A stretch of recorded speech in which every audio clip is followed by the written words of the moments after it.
Shameful. Well, folks, welcome to one more edition of Politics on Radamic. Berto Willis, your host. Thank you so kindly for being a part of the show. We are going to have a great show for you today, folks. Things are going crazy. Before we get to the title of the show, though, we have the new interim manager in the studio right now, and I'm going to put him on the spot immediately. How you doing, Judan? I'm fine, thank you. I don't think you've ever been on Politics Done Right thus far, right? This is my first time. This is your first time. Now tell me what's new, what's going to be happening. Talk to the audience and tell us a little bit what's going on out here. I know we have a fund drive that's going to be coming up. Tell us a little bit about what's going to be going on. Well, first of all, I think I want to underscore the importance of KPFT in this period of history, in this period of time. We were in the Martin Luther King Day parade on yesterday. Yes.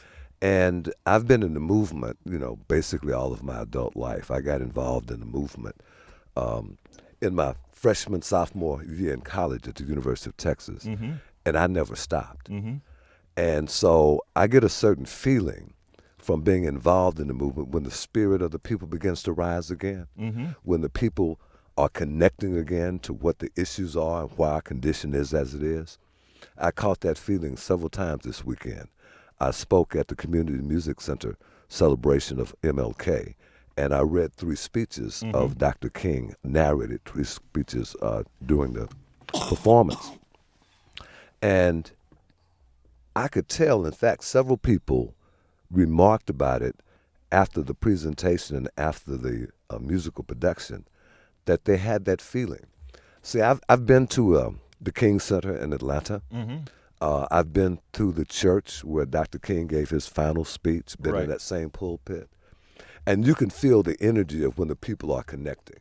Now, there was a certain time during the 80s and 90s when people did not have that kind of movement. When you're talking about connection, exactly what you're talking about, connecting with what? So, somewhere I think about the early 2000s, the late 90s, several things happened politically, and our people weren't involved. They weren't engaged. They weren't listening. There was a time, I don't know how long you've been in Houston, but Ta Seti used to have, every year, they'd bring 6 or 8 historians or lecturers or political scientists to Houston, and they'd have these forums and these lectures where people could know. And then there became a time, I think it's partly generational, where people stopped listening. They weren't talking about our condition as a people. They were talking about themselves. Our people turned inward. And then certain things happened, like the mass incarceration legislation passed during the Clinton administration. 3 strikes, you're out. Crack cocaine and horrendous penalty. Cocaine is cocaine. Right. Cocaine and crack is is the not, same thing, right? It's not worse than cocaine. But let me. I want to hit you up on that because I've been talking a whole lot about this crack cocaine and the difference in the legislation, how they're judged, who goes to jail, etc. You know what really got me upset? That we had the darn CBC as part of the deal. The CBC? The Congressional Black Caucus. Well, a lot of us got confused. Well, okay. Some of these are inside. There was a tremendous amount of crime that began associated with a particular addictive disease and the behavior subject to crack cocaine. Right. You can go back to Superfly and then the new Superfly. You remember those days, and you see the and Shaft, the violence and all of that. But we had the same thing with heroin. Right. We've never had that around marijuana, just to be factual about it. Right. And people began to be so outraged about the violence, they didn't understand the nature of the addiction and the fact that from somewhere, our people did not, the drug dealers in our community are not chemists. Right. They didn't create crack cocaine. Right. They distributed it. Right. And then that article, that expose came out in California about actually the government entities actually flying those drugs, and flooded it into the black community. Right. So some of us, because we've got to look deeper into these issues, it's one of the reasons I appreciate your show, brother. You are some type of intellect and historian, man. I really appreciate the depth. I mean, I think that's important, right? I mean, a lot of what's happening now is people operating out of ignorance, and one of the things that we want to do here at KPFT is make sure that we just open people's eyes, right? That's absolutely correct, because our birth, we're 50 years old this year, right. So we're celebrating 50 years, and we're telling people we've done our first 50, come support us, be a part of us, join us for our second 50. Right. KPFT was born out of the movement in 1970, along with the Pacifica Network, where activists got together and said, we want to form a network. We have 5 stations across the country: New York, Washington, D.C., L.A., San Francisco, and Houston, right there with the big boys. Our station was bombed off the air twice. Right, by the KKK. Not our studios, but our transmitter. Right. Well, they didn't bomb us off the air because, we were playing music they didn't like. They bombed the station off the air because of the ideas, because of the inclusion, because of the information, because of the constituencies we represent. Right. We allow and invite to be a part of the KPFT family, the Pacifica family.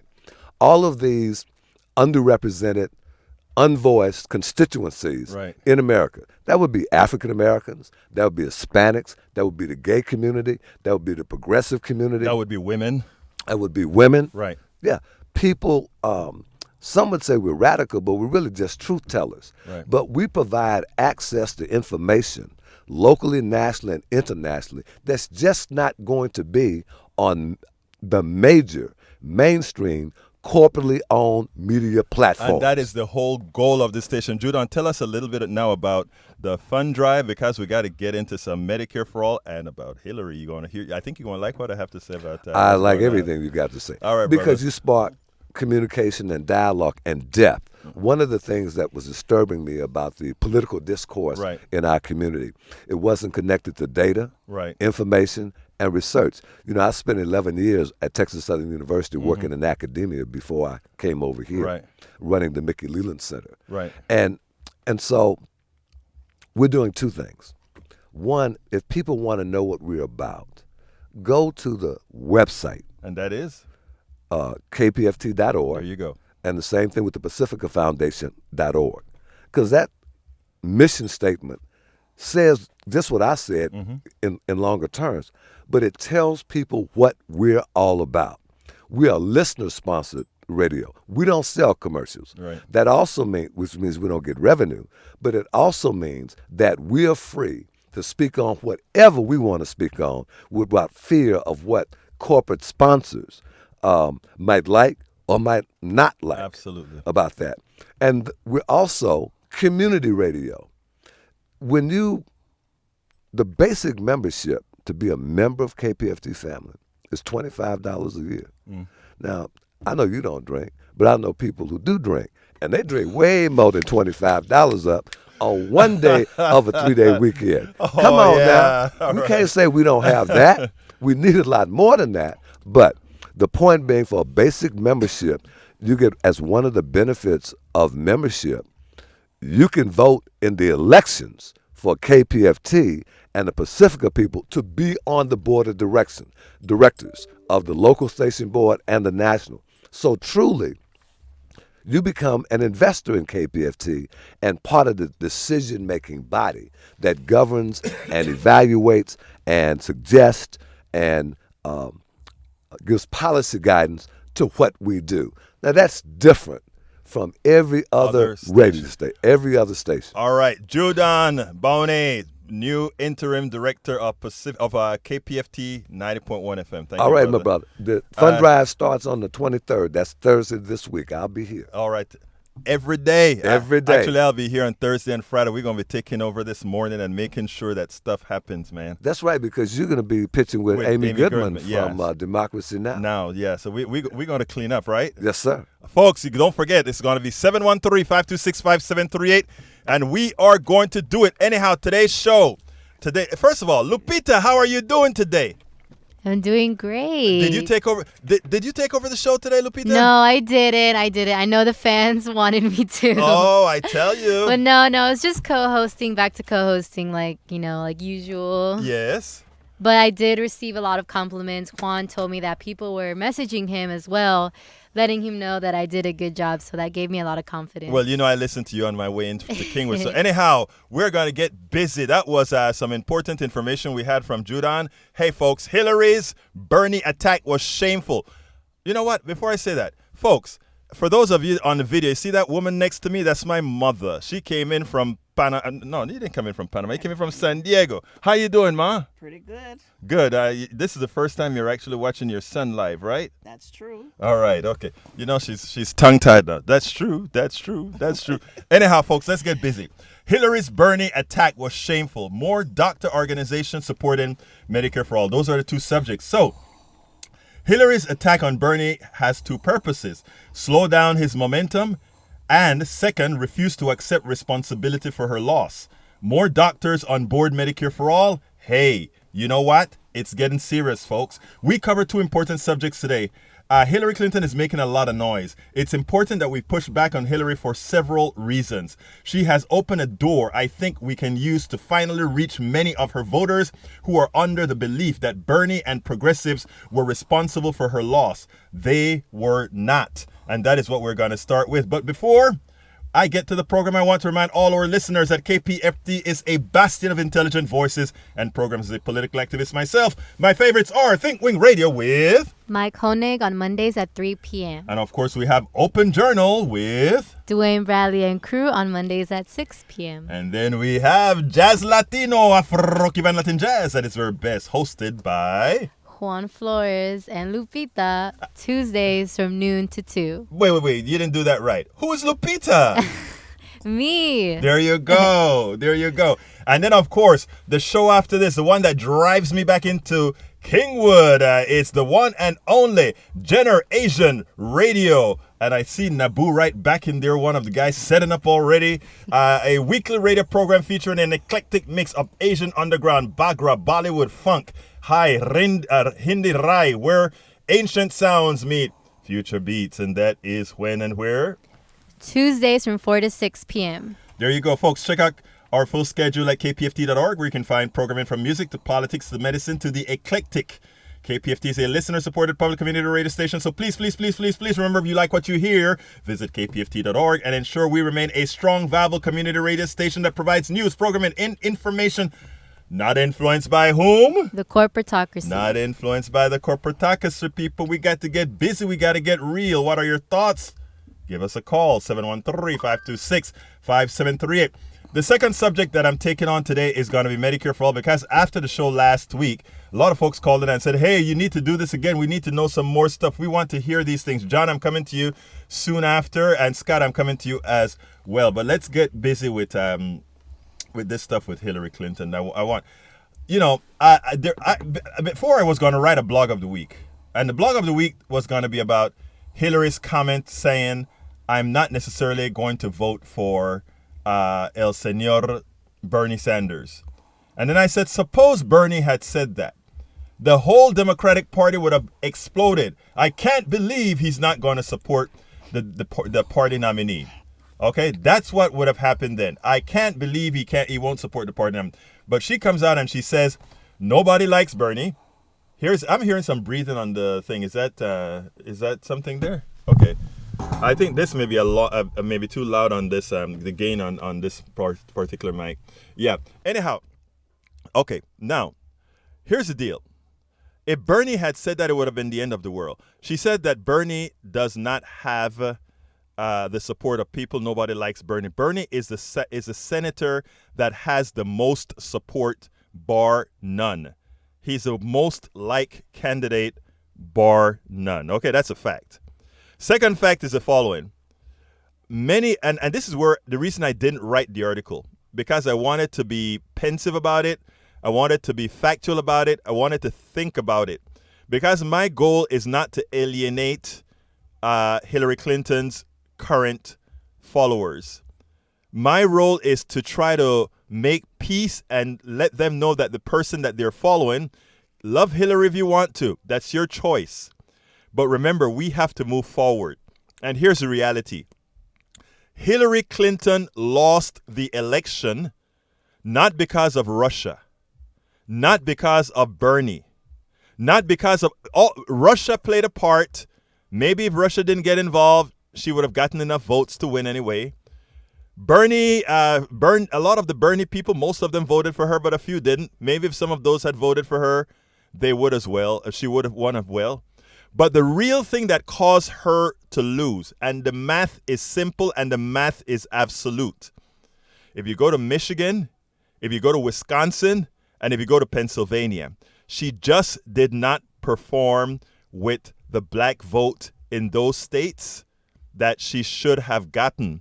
And the reason she did not perform with those particular constituencies is because she chose not to go to them. She chose not to ask for their votes. She chose to assume those votes would just be there for her. Nobody likes to be taken for granted.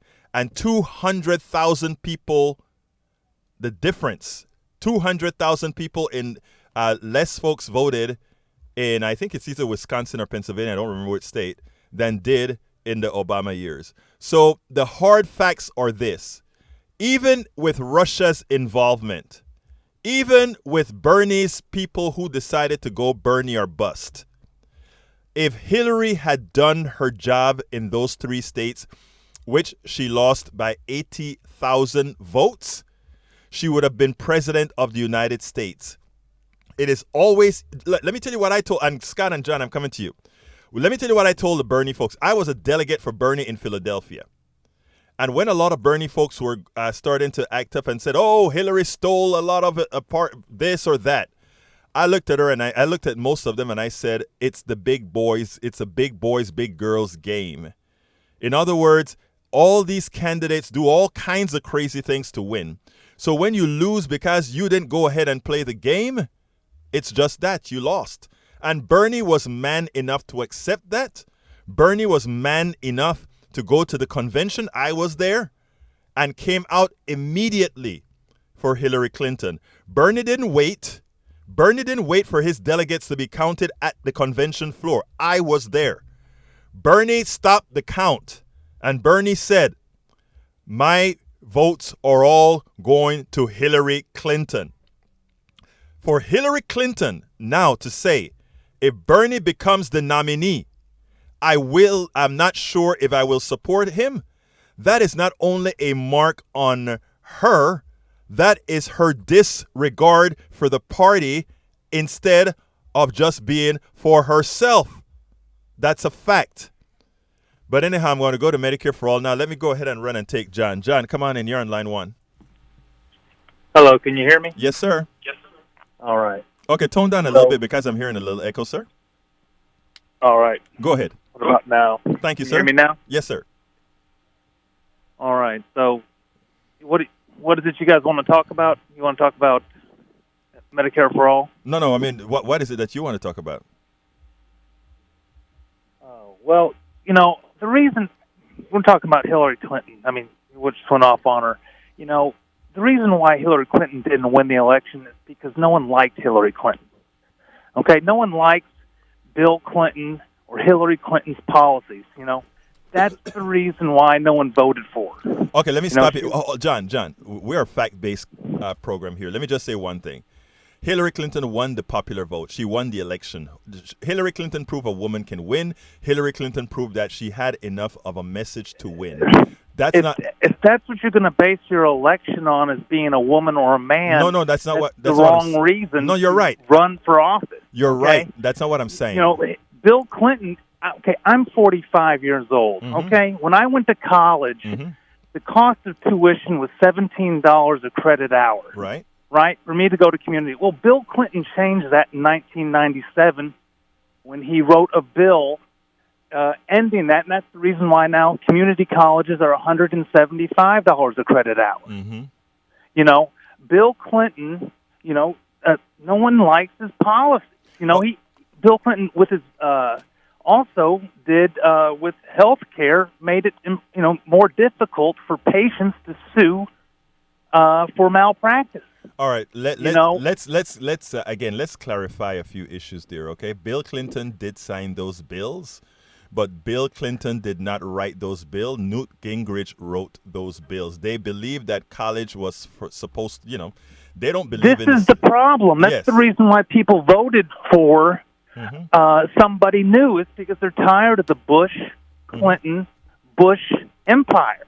It doesn't matter who you vote for. I mean, Mitt Romney Obama campaign, whatever, the presidential election, it didn't matter who you voted for. I didn't vote because I lived in Massachusetts when Mitt Romney was the governor. It was an $800 fine if you didn't have health insurance. You got pulled over, the police would write you an $800 ticket for not having health insurance. It didn't matter if you voted. They're both going to implement the same policy. Let me.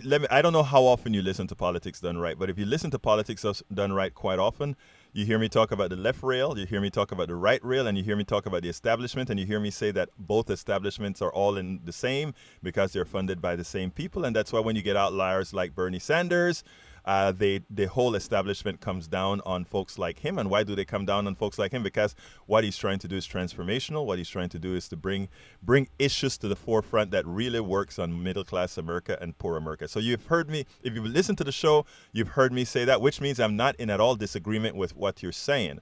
What I am saying, however, it's now time for us to turn all our rhetoric into action. And you, John, you can start. I mean, you called in here, so that's a hell of a start. That's a great start, right? That's what we do here. We're activist I was a radio. professional political activist for a year and a half. There you go. So I worked 6 days a week, 12 hours a day for $140 a week. Ouch. That's not much, but hey. So that's all we got paid. Yeah. But the deal is that So you're a Bernie supporter, right? I have to take my host hat off before to say that, but put it this way: I am inclined to like Bernie. Yes. Well, okay. So, what Bernie Sanders came out and said it's going to cost $40 trillion for his Medicare for All plan. Okay. $40 trillion. Okay. Mm-hmm. So, why would it cost that much money? And I don't understand why you would want to use the private sector, insurance companies, maintaining private hospitals. I mean, a friend of mine broke his leg in October of 2017, and it cost him $98,000. Makes no sense. Right. When I was in high school, my friend broke his leg in playing football. It cost him $900.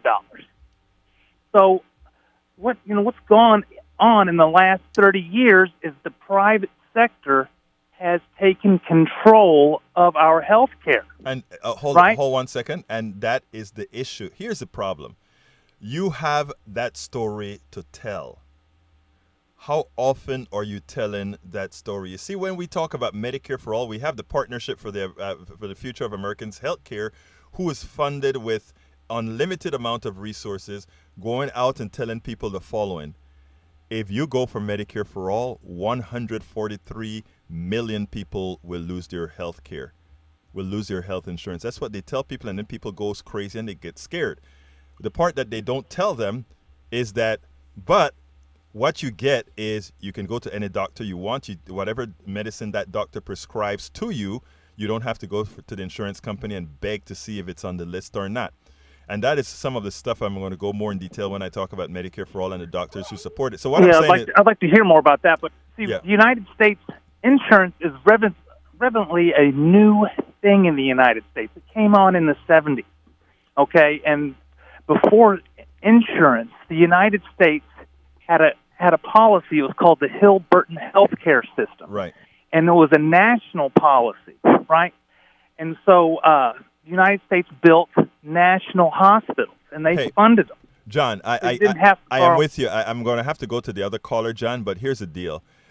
Keep listening, and not only keep listening, you keep informing folks, but you can't just talk to the choir. That's what we have a lot of us doing. A lot of progressives are out there talking to the choir. When we try to open the doors to talk to other people start to get upset. We can't do that. We have to go ahead and expand the choir. So anyway, thank you so kindly for calling, sir. All right, bye-bye. Bye-bye.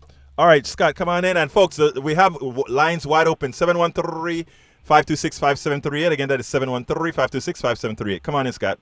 Hello, thank you. Is there a Medicare for All plan that would not raise taxes on middle-class people? All right. I wrote a blog yesterday. And, I am going to post that blog ad nauseum. I am pretty sure, Scott, you're an intelligent person and you know math, right? Okay, I don't know what figures are credible. No. It's not about... I see I see figures in the trillions about cost. I don't know what to believe. Hold on, Scott. That's not what it's all about. And sorry for the coughing, guys. I'm sick as a dog. I'm sick as a dog, but I'm here because this is what we do. But here's the deal, Scott. You're an intelligent person. If I look at you and I told you, and forget about numbers. I don't even have to give you a number. This is just common sense. If I tell you a single payer system means one entity pays all the bills. Okay. And I also tell you that also means that there are no executives getting paid, no shareholders getting paid, no duplicate in database services, no duplicate in any of these services at all, period. If I tell you that, one formula would tell you if the only person that, if your only cost is the cost of administration, as opposed to the cost of administration, but plus the cost of executives, plus the cost of advertising, plus the cost of shareholder value, plus the cost of all these things, that's not even common sense. It is math that tells you. And a single payer system, it is impossible for it to cost less. That's the first thing we have to get across to the American citizenry. And you can be a start of that. I mean, it's not rocket science. What it takes, however, is for us to not allow others to teach us not to understand math, which we learned in first grade, because this is first grade math. So now that I've laid that out, when Bernie Sanders, I don't care what number Bernie Sanders or anybody use for health care, whatever number they use for health care, it'll be cheaper if there's only one entity paying that bill as opposed to private insurance companies paying that bill. That's an absolute statement. And what I wish Bernie Sanders, and I wrote to Bernie Sanders, a director, last week, and I said, you know what is the problem? We are not making the message simple enough to let people know that they're just lying to you. And too many people are accepting the lies. The fact of the matter, it is impossible for private insurance to be less expensive or more efficient than single payer, period. And we need to press that message because it is our fear of pressing that message because they're going to tell these lies. No, we don't have to tell this lie. We need to call them the liars that they are. Go ahead, Scott. Oh, I suppose it's conceivable that a government plan could hire a lot more people than necessary. No. I mean, we could say the same thing for a private plan, right? The private plan's excess cost is what the share is that, look, there's this stuff in capitalism. There are two tenets, right? Whatever the market will bear is number one. And number two, we have supply and demand. Okay? So if your tenet is whatever the market will bear, and a private company's fiduciary responsibility is to the shareholder, then it is their responsibility to charge you all the money they can get out of you. That is the definition of a corporation. So when you lay those conditions out, the problem is most Americans don't go into the weeds with a lot of this, so you have to express it in a manner that everybody can understand. It is impossible is what I'm saying. We would have to have a 20% rate of waste or 30% rate of waste for a single payer to be less efficient than a private system, and that a private system within itself has waste. What's waste? Whenever they fly, all those heads of insurance companies right now that are flying to Davos today, guess where they are? They're in Davos. They're on the other side of the world. I haven't seen a Democratic contender make a convincing case for that. Well, I think I just did a convincing case. Maybe I need to kind of, I think that's actually, I'm going to give you part kudos. Still, I would want to. We got a phone ringing. Check and counter check different sources. Please do. That's I what don't see good sources. I tell people, that's the other thing that the Powell Manifesto did. The idea is we don't want people to believe that there are good sources out there. You know what is the most important source right now? Your brain, your mind. I wrote a thing called Let's Go Ahead and on enslave our minds, remove the chains from our minds. You see, I wrote a piece and it didn't get a lot of traction because anytime you say slavery in the title, a lot of people run. And I shouldn't have put the word slavery in the article that I wrote. But I put the word slavery because slavery is not a color thing anymore, right? Slavery is a mind thing. And most of our minds right now is enslaved by a corporatocracy who knows every button to push to get us to work against our own interests. Well, I've seen arguments recently that government programs always cost more than promised. Right, and it's a lie. It's a lie. You know what? Let me give you an example, okay? Boeing bids to go ahead and build a shuttle, or I don't remember what company it was to build the shuttle. The government hires private corporations to bid. They hire private corporations to bid on government bodies. In other words, on government tools, on government spaceships. Every single thing that Lockheed has billed for, every single thing that Boeing has bidded for, by the end of that contract, they have socked it to the taxpayer because it costs a whole lot more. The inefficiency in our system is not government. The inefficiency in our system is the private sector following their tenet. And that tenet is fiduciary responsibility to the shareholder and maximizing the value with whatever the market will bear. Okay, let's try the war on drugs. Sure, let's go for it. Hasn't it turned out a lot worse than Ronald Reagan promised? Of course it did, and it's, you know why again? Who makes the drugs? It's based on it's punitive. No. Let's really get that. Let's talk about the drugs because I love that. Judon was in the studio here. We were talking a little bit about that earlier. Let's talk about the drugs. Why is it that we had politicians get punitive with drugs? Was it because they wanted to stop drugs, or was it that the private sector wanted to build prisons so that they would make a profit on the bodies of those who use dope? Well, many politicians thought the easy way was to go ahead. Use people's emotions. Yes, exactly. Yes. Exactly. So what I'm saying is, believe it or not, you are agreeing with me that it is the private sector that is the problem. The private sector has paid off the government to do its bidding, to do evil many times on people.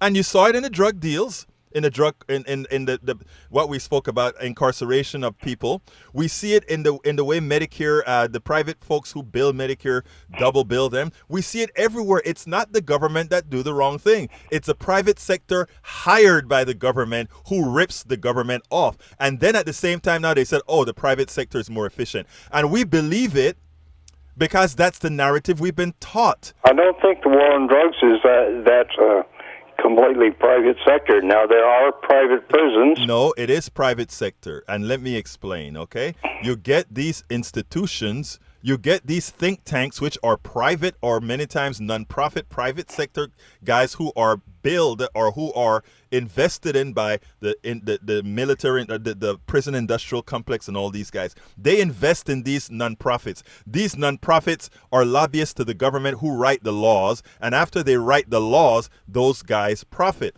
I mean, it's the game. When Elizabeth Warren says the first thing we have to do is take corruption out of government, the woman is right.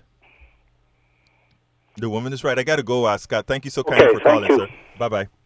All right, folks, we have open line 713-526-5738. Again, 713-526-5738. Come on in, Bobby. Hey, how's it going? I'm doing fine, sir. All right, we're jumping all over the place. I guess I'll pick up where you just left off. Yes. Yeah, you're right. You'll have like an oil company who will basically lobby to get somebody elected. That elected official will go in there with meetings, with the CEOs of the oil company. There'll be the oil company will already have laws written up by their lawyers and then they'll all make a vote if, amongst the CEOs, if they want to try to, push forward that law with the, let's say the senator having an equal vote amongst the other CEOs that are there. Right. And then if it passes, and they basically give him the law, and then he takes it, to see if he can get it passed. So a lot of times the laws that are actually in effect, like, about regulation for oil companies, these different things are actually written by the oil companies. Yes. And as far as slavery, you had mentioned slavery, and Yes. like last week you were talking about, such a large percentage of the money being in the hands of such a few people. Mm-hmm. Like, I think back of, like, if let's say during the, Egyptian days, if they wanted to, build something like the pyramids, Mm-hmm. they had to have slaves, but that wasn't something they could just build overnight. So these Right. slaves had to, they had to give them housing, food, clothing. They had to, keep them alive for several years, 10 years, however long it took, 20, to get this done. So as a society, if the way I see it is, if we're, those of us who are living check to check, if you're all you're really paying for is your housing, your clothing, your food, and then you're going to work every day making somebody else rich, you're kind of like a slave, the system is set up so Bobby, that we make just enough money Bobby, to where, they try to keep you out of school and to do those things, how old are you, Bobby? How to old better are you? yourself. How old are you? I'm 48. You're 48. You're our future. Let me tell you something, Bobby. Here's the deal. Right. Here's the funny thing. You said something that I wrote about, and here's what I'm talking about. I mean, what you said was more powerful that I don't know if you see it. But here's the deal. You are working every day just to feed yourself, just to buy your clothes, and maybe feed your kid. But in all the work that you do, you are creating multi-billionaires. 2,153 billionaires Correct. have more money than half of the world. Okay? And so all that money, though, is taken out of our economy so that it can't circulate. It's stuck in their Right. bank accounts where it's accruing even more interest and taking even more money out. Right. And so we're left with just like the crumbs of what's left over that they don't have to try to, and that's a fight for it. That's an enslaved mind. Here's the funny thing, right? Capitalism has done a great thing. And folks, that I am for a bifurcated market, folks. So I mean, for those of you who are going to call and say capitalism has created success more than anything else, let me first remind you that there's not a zero-sum gain here. But anyhow, let's go ahead and talk about. I mean, this. I want to, just make, I believe and I really enjoy like the free market and the ability to do something good for yourself. Right. But I just feel like there should be an extent, like a limit to how much you could take. Well, free out market of the system, isn't, but free market is not capitalism, and that's the thing that they fool people about. That is what they like to confuse people about, right? All right, I'm gonna let me switch topics with you real quick. Okay, no, okay, go ahead, go ahead. Is that okay? Go ahead. Yeah, go ahead, real quick. Okay, earlier you talked about how Hillary wasn't, going to support Bernie. Mm-hmm. If you look at historically the number of laws back in the day, let's go back, let's say 30, 40 years. Let's say a good law will come out. Okay, this is a good law and it's good for the people. Mm-hmm. Well, back in the day, they used to cross parties a lot more. Like, let's say the Democrats came out with a law, but it was a really good law, so a lot of the Republicans would vote for it. And together, they would get stuff done. And, like, if you look at the amount of those laws that, that are good laws that, aren't getting passed nowadays, it's because, well, hey, that's a great law the Democrats came out with, but the Republicans aren't going to vote for it. They're not going to give the Democrats a thumbs up. So they're kind of, it's like divide and conquer. Right. Well, that is just the mentality that she should support him just because they're Democrat almost leads to you thinking, well, it's like when people go in and they vote a straight ticket, it's because they don't care who it is or what they're saying. It's like, well, I'm a Democrat. It's like that two-party system is kind of like why we're failing, because it's like it negates itself. Bobby, let me stop you. It leads to like not Bobby, being useful. I want to stop you there for a second because you get it. The idea here is they're all in one the same, but what we try to do, they need that separation to do exactly what you stated in the first place. The only way to get folks under control is, the phone's ringing, is to have a division, okay? You have to create that division, and that is what the two-party system does. But here's the funny thing.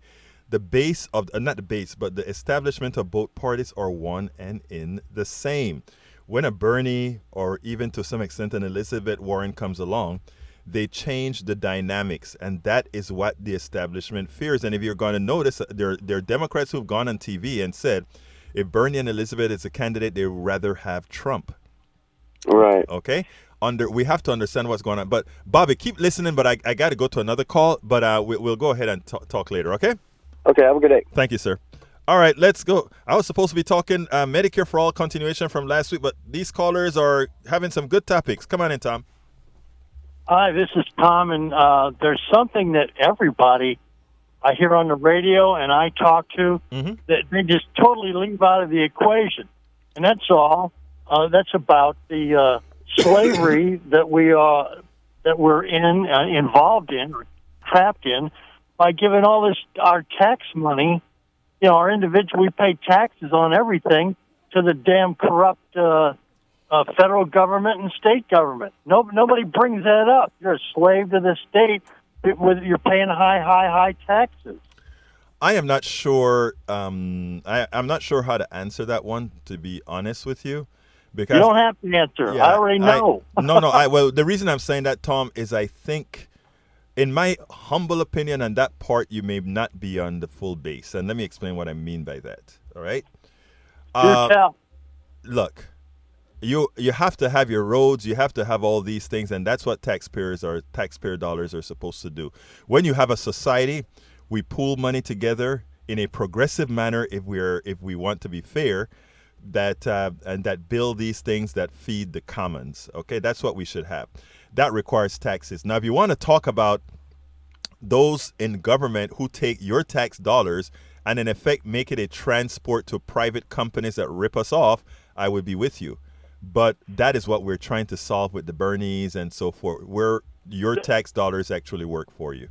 Yeah, tax dollars go to prop up big business. Exactly. That's all.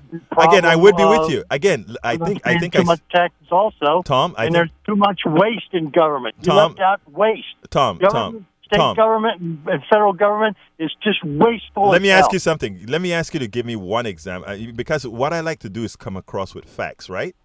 So you said government is wasteful. Let's go with Texas state. Are you in Texas? Yeah. Let's go with Texas. What part of the Texas government is wasteful?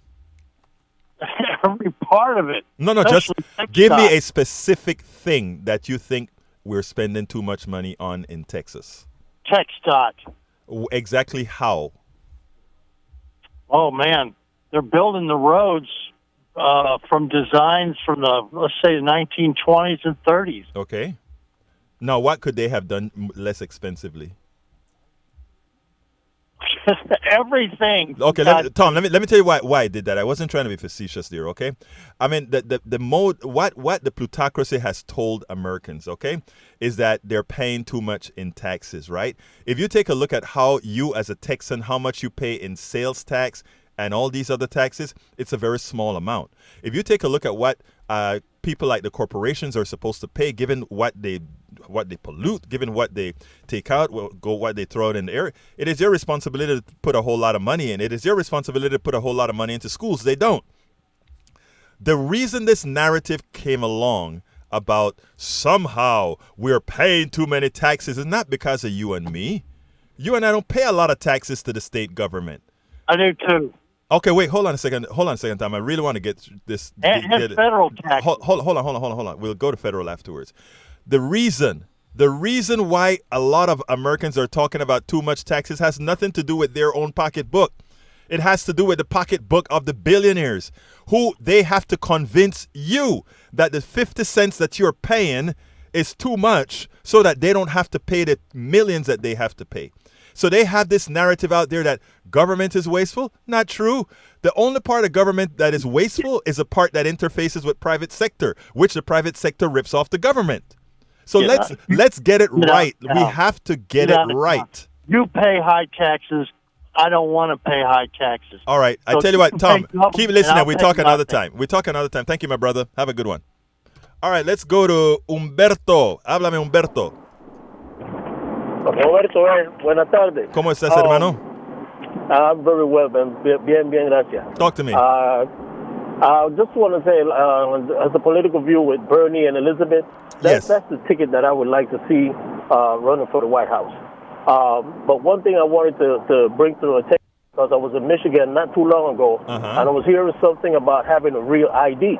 Yes. And if your current Texas driver's license, or for any state, wherever you may live, if it does not have a star at the top edge of it, you will not be eligible to travel and mostly you would not be eligible to vote, even if you are a registered voter and present the ID that you currently have, and if it does not have that star on it, you would not be able to vote. Well, so you that's just something I just wanted to mention. Oh, Last you just week, taught me I was trying to call something. to get in to mention that. Umberto? That, to alert. Yes, sir. You just taught me something. I knew that you couldn't travel if you don't have the gold star. I did not know that it also affected voting. Are you sure about Hey, that? that's fake. Yes, sir. That's what I heard. Okay, well, I am was going in Michigan. Okay. At the airport. Okay.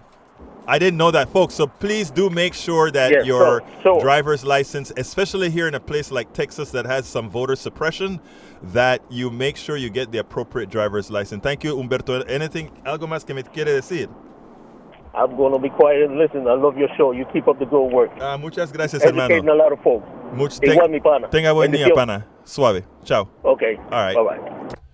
Okay, let's go, Carrie. And by the way, we have lines open 713-526-5738. 713-526-5738. Carrie, come on in. Hey, Egberto, it's Carrie. How are you doing, my friend? Good. How are you? I am doing perfectly. Talk to me. Good. I love the conversations you've been having with people today. Before Umberto, there was a gentleman talking about government waste. Yes. And it was so interesting because I'm kind of a, well, I don't want to call myself a Democrat. I'm a progressive. Sure. But I love that you made that distinction, Carrie. I want more of us to make that distinction. Thank you. Yeah, because I think that we really are aligned with a lot of Trump supporters, and that might sound shocking No, it does to not a to lot me. of people at first. However, that gentleman before Umberto was making the argument about government waste, which I was actually talking to my father, and my whole entire family is Trump supporters. Mm-hmm. So I try to keep a dialogue with them because, we're born. Okay, so I'll try to make this point that I was thinking about when he was talking about government waste. Right. I'm like, okay, I was born into America. My father was born into America. Mm-hmm. And that means automatically when you're born into a country, it has a government and you will pay taxes. Absolutely. We should just accept that as a fact. Right. Now, moving on to the next point, now that we know we will have to pay taxes, what are we spending those taxes on currently? So when you talk about government waste, one thing I just dropped my keyboard. The thing we spend the most on is military. Mm-hmm. We spend about $750 billion per year on military. Yes. And we spend more than the next 13 countries combined. And that's very wasteful. That is unnecessary because also at Davos are the leaders of Lockheed Martin, Lockheed Martin, and Raytheon and Boeing, and where does the most of your taxpayer dollars go to? It goes to the military. Yes. And so what they are doing is they are playing on your emotions. Right. They're playing on your fear of terrorism, and and then so what I'm saying is there are always going to be bad actors. Yes, there will always be bad actors in government. There will always be, some corruption trying to go on. Mm-hmm. However, what I'm saying as a progressive is that when I pay taxes, I want it to go to the good of the society. Carrie, I'm going to have to go pretty quickly, but here's the deal. I am with you, and I think the point that you're making is perfect. And I'm glad that you brought up the 750 is in the military, which is, whenever we talk about the military budget, what folks don't realize is most of the military budget goes to private corporations who build bombs and other things. Exactly. Thank you so kindly. So one last point, when Donald Trump did a $350 billion deal for weapons for Saudi Arabia, right. Why isn't anyone paying attention to that? Because he's just giving handouts to big corporations. There you go. Thank you so kindly, Carrie. Yeah, anyway, thanks. You have a wonderful day, okay? You too. Bye-bye. All right, let's go to Margaret. Margaret, come on in. Hello. Hello, Margaret. Yes. Hello. Go ahead. I wanted to mention that as a senior citizen, I have looked at my taxes, and I pay a good portion of taxes, school taxes. Mm-hmm. And I have no kids in school for the last 40 years. Right. I paid taxes all of my life, Mm-hmm. Medicare and Social Security, and I'm now having to fight. We barely get along with our little Social Security checks, Mm-hmm. and Medicare tries to mess you around every time you turn around.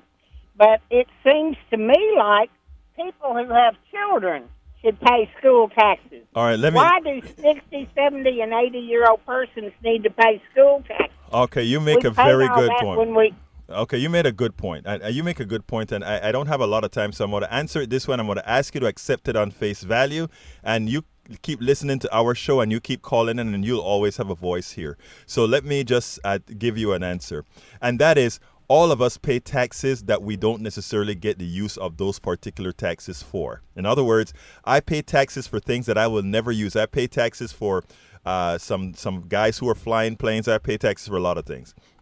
We can't partake it that way. Now, here's what I would like our society to do for you, Margaret. Our society have wronged you. But they've also told you to vote against your own interests. You want to be well taken care of so that Medicare doesn't screw you around anymore?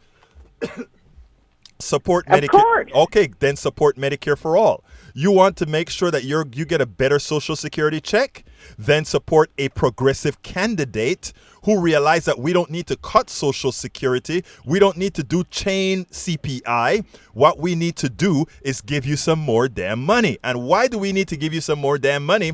Because as the millionaires and multimillionaires has screwed our economy and extracted all the money from it, you are the one who they're asking to pay for it. So you support progressive candidates. You support these particular issues. And then your life will get better. Don't believe the crap you hear on TV. If they had a flat 10% tax, right? I don't care if you make $500 a year right. or $5 billion a year, you get to pay 10%. Margaret, and on top of that, I gotta go. Margaret, luxury taxes. Margaret, I gotta go. Items. Margaret, I gotta go. But I want to tell you something, and trust me on this one, and call me back on it some other time. 10% a flat tax doesn't work because it hurts you, while it makes life a lot better for the billionaire. It wouldn't hurt me. No. What? Life easier. Here's what I'm saying. Quit giving welfare and Social Security to people who didn't work and earn it. Listen to Send me. all the illegals home. Margaret. Just keep taking care of Americans. Margaret, here's the deal. Call me back when we have more time because you are somebody that I need to talk to, okay? Okay. You have a wonderful day now. Bye now. Bye-bye. All right, let's go. Number 3. I can only stay 1 minute with each caller now. Teresa, come on in. Hi. I want to talk about how the government provides services, and I don't think that the government is wasting its money or my money. Thank you. If I put a gallon of gas in my car, according to the pump, I want a gallon of gas. It's the government that makes sure that I get what I'm paying for. Yes. If we give them enough money to provide oversight. If I use my credit card, or if I go down to a pawn shop and I borrow some money or do a payday loan, I want to make sure that they don't trick me and take my money and make me a slave for the rest of my life to this debt. Yes. And the government protects us.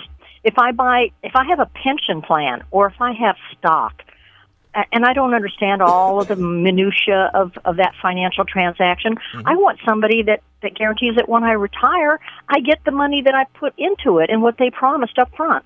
I want an EPA that works, Environmental Protection Agency. I want my air to be clean, so 10 years from now, I don't have cancer or emphysema. I'm downwind from Texas City where they're doing all that oil, producing all those little plastic pellets to make into things, and the air's coming out of those stacks, and it's the government that we hire to make sure that we get clean air and clean water. If you run water from your tap, do you want clean water? You We want to make sure somebody has clean water that's coming out.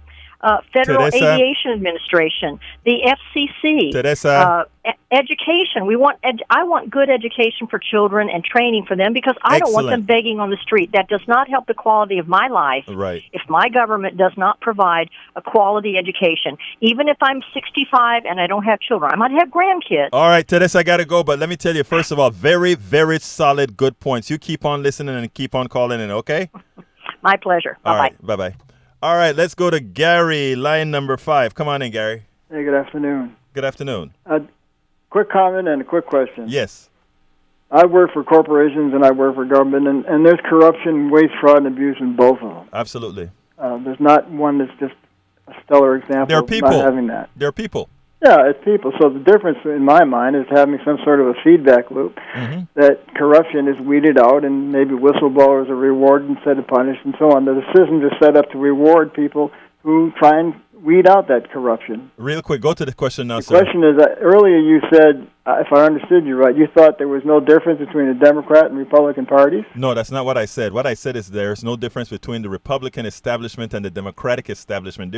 Remember, there's a Republican party, Right, there's a okay. Democratic party. I and wanted to there's clarify that because I didn't understand. No. Well, please, I want that clarified. I mean, when you hear Joe Biden using the same talking points of Medicare for all that Donald Trump is using, that is your answer right Okay, yeah, there. I wanted to make sure I understood. Maybe some other people didn't understand either. And I thank you for calling to make sure that I made that correction because I don't want people to get the wrong impression. So you're right for calling me out on that, brother. And one last thing, get Yes. better.